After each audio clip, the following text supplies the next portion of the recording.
News नशा, आदत हर खबर की। सोमवार को लोकसभा में अपने संबोधन में अखिल भारतीय तृणमूल कांग्रेस की सांसद महुआ मोइत्रा ने लोकतंत्र के एक स्तंभ के रूप में न्यायपालिका की भूमिका पर जोर दिया और न्यायाधीशों के बीच न्यायिक अखंडता का आह्वान किया। मोइत्रा ने भारत के सबसे गरीब लोगों की दृढ़ता और बहादुरी पर प्रकाश डाला, जिन्होंने सत्ता में बैठे लोगों को अपमानित करने के कारण सबसे अधिक नुकसान उठाने के बावजूद इस अवसर पर खड़े होकर काम किया। उन्होंने कहा, आज मैं भारत के सबसे गरीब लोगों से कहना चाहती हूँ, जिन्हें अपराध करने से सबसे ज्यादा नुकसान होता है, सरकार और सत्ता, उन्होंने साहस दिखाया है और इस अवसर पर खड़े हुए हैं। योर लॉर्ड्स और लेडीशिप, अपनी अंतरात्मा की आवाज सुने, साहस रखें और इस अवसर पर खड़े हों। उन्होंने विपक्षी नेताओं को जमानत और न्याय देने से इनकार करने के लिए न्यायपालिका की आलोचना की और आरोप लगाया कि न्यायाधीश सरकार को नाराज करने से डरते हैं। यह स्थिति यहाँ तक पहुँच गई है कि राजनीतिक रूप से प्रेरित मामलों में फंसाए गए विपक्षी नेताओं को जमानत और न्याय से वंचित कर दिया जाता है, क्योंकि न्यायाधीश सरकार को नाराज करने के डर से उनके मामले को छूने से भी डरते हैं।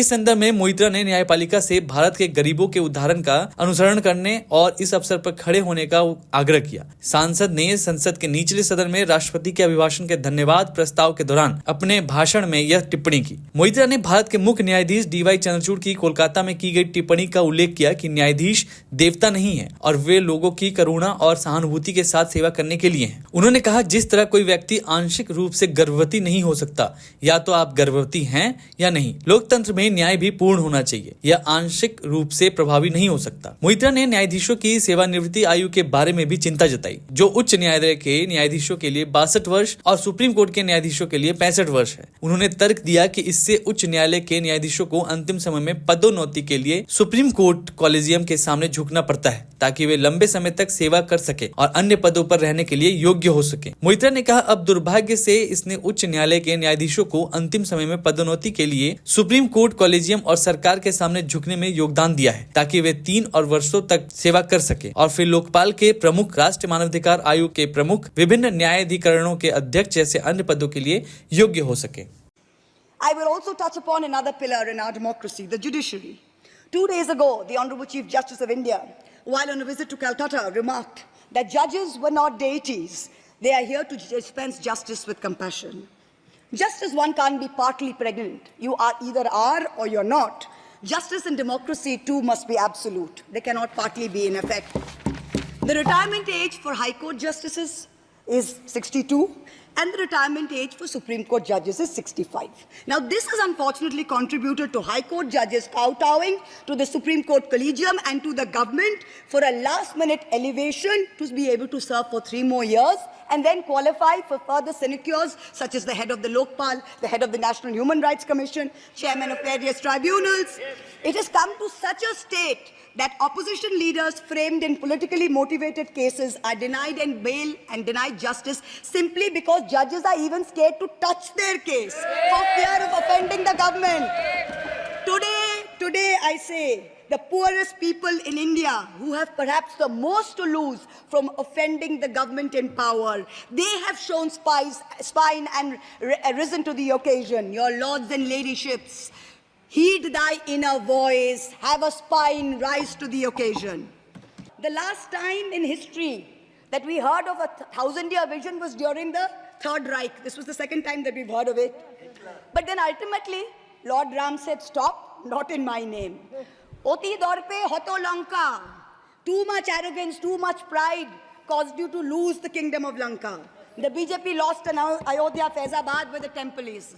It lost in Banda Chitrakoot, where Lord Ram meditated. It lost in Shravasti, where the son of the Honorable Prime Minister's ex-secretary said, my father has built the temple, campaigned in his name, you lost there. All the seats around Ayodhya, Basti, Sultanpur, Ambedkar Nagar, the BJP lost.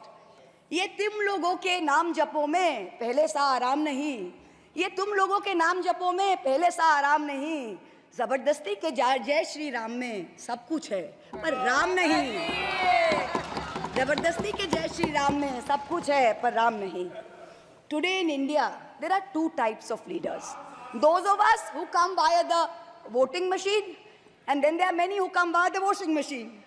There are still people who say, wait, you don't know Modi ji. Wait 6 months and see. The BJP will get 300 members.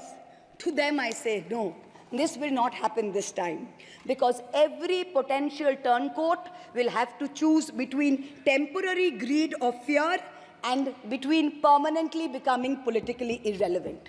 So you can offer you can accept a temporary offer of a ministry, you can accept a temporary settlement of an existing trumped-up CBI or ED case, and you can switch parties. But when you go back to the electorate will punish you. Most turncoats have been punished by the electorate.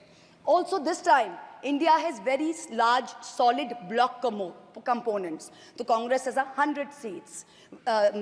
SP has 37 seats. Trinamool has 29 seats. DMK has 22 seats. NCP and UPTA have 17 seats. So this is not a ragtag bunch of members that you can lure away. This is a solid bloc. So yes, it's a question of time. But the question is not whether they will get 300. The question is when people will join us and we will cross 272. The ruling party's politics have always been along the lines of religious hate and ethnic divisiveness. But even at the height of their power, when they got 303 seats, 1 out of 2 Hindus had not voted for the BJP. This time, even in their core Hindi heartland, their core voters have deserted them. The Muslims in India, over 250 of them, called infiltrators, called terrorists in the land of their birth, waited silently, patiently, and bided their time. And in one voice during this election, in every state, they stood up and they told the government, and I quote the poet Puneet Sharma, "Hindustan se mera seedha rishta hai. Tum kaun ho be? Tum kaun ho be? Kyun batlau tumko kitna gehra hai?" The Dalits, whom the BJP paid lip service to for so many years, realized that even the talk of 400 seats meant that Baba Sahib Ambedkar's constitution was in danger, and they deserted the party. The Marathas, whom the BJP coalition had tried so desperately to woo, realized that their promises were worth nothing. The BJP and its allies lost 7 out of 8 seats in Marathwad. The Jats, the careers of their youth at risk with this ill-conceived Agniveer scheme, their farming livelihoods threatened, their female wrestlers manhandled. They vented their ire at the ballot box. Ultimately, it was the BJP's policies of exclusion, not inclusion. You wanted to exclude everybody, and that was your undoing. You didn't need Muslims. You trampled on Dalits. You ignored farmers. You ignored Jats. You marginalized Kashmiris. Well, they consolidated their voice during this election pan-India, and today they don't need you. That's the message they've given you during this election. ये देश ही अपना हासिल है जहां राम प्रसाद भी बिस्मिल है. मिट्टी को कैसे बांटोगे? सबका ही खून तो शामिल है. That's what they said. You can't divide us. You can't do it anymore. This new India, this new frame of reference is going to be very hard for a lot of interest groups. Perhaps the first casualty is the legacy media. The Godi media was its own worst victim. The brown-nosing TV anchors and online trolls lied, spread fake information, amplified the government's propaganda. So-called psephologists who actually had printing contracts from the government of India were on TV 24/7 acting like the election was a done deal. There was no need for voting. The BJP had already won. Media moguls organized conclaves where they prostrated themselves before the Vishwaguru. Anchors used staged interviews and set up scripts. In short, the media had lost all credibility. So when you asked the people during surveys which way they voted, they didn't trust you and they didn't tell you the truth, which is why you got it wrong. Ram Kamal Jha, the editor of the Indian Express, remarked that some media owners were so comfortable on their knees that it hurts to stand up. To them we say, please stay where you are. There is a new generation of journalists in India today with spine, with integrity, and with courage. A media you have done your best to silence with fake cases and attempts and censorship, but they have survived and they will thrive in the digital space. I will also touch upon another pillar in our democracy, the judiciary. 2 days ago, the Honorable Chief Justice of India, while on a visit to Calcutta, remarked that judges were not deities. They are here to dispense justice with compassion. Just as one can't be partly pregnant, you either are or you're not. Justice and democracy too must be absolute. They cannot partly be in effect. The retirement age for High Court justices is 62, and the retirement age for Supreme Court judges is 65. Now, this has unfortunately contributed to High Court judges kowtowing to the Supreme Court Collegium and to the government for a last-minute elevation to be able to serve for 3 more years and then qualify for further sinecures such as the head of the Lokpal, the head of the National Human Rights Commission, chairman of various tribunals. It has come to such a state that opposition leaders framed in politically motivated cases are denied and bail and denied justice simply because judges are even scared to touch their case for fear of offending the government. और आप हमसे जुड़े रहने के लिए subscribe करें YouTube पर, follow करें Twitter पर और लाइक करें Facebook पर। और ज्यादा जानकारी के लिए आपको